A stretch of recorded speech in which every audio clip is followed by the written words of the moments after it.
Parliament lodges भूत बंगले का मंजर पेश करने लगा। रात 12 बजे के बाद दरवाजे पर दस्तक से अरकान असेंबली भी डरने लगे। मुताद्दिद सीसीटीवी कैमरे भी खराब होने का इंकशाफ हुआ है। मजीद जानते हैं डॉन न्यूज के नुमाइंदे मोहम्मद बिलाल से। बिलाल, पार्लियामेंट लॉजेस के सीसीटीवी खराब पड़े हैं, क्यों?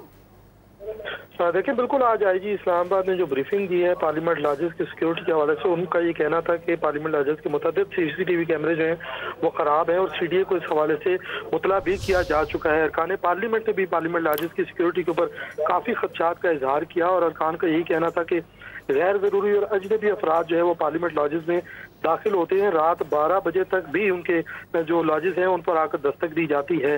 पार्लियामेंट लॉजेस में जो दहशत गर्दी का अंदेशा है ये भी कमेटी अरकान का कहना था। इस वक्त कायमा कमेटी बराए इस्तेहकाक ने पार्लियामेंट लॉजेस की सिक्योरिटी के उमूर देखने के लिए एक ज़ैली कमेटी कायम कर दी है जो जल्द स्पीकर कौमी असम्बली से मुलाकात करेगी और ये तमाम मामला जो हैं स्पीकर कौमी असम्बली के सामने रखे जाएंगे। बिलाल, बहुत शुक्रिया।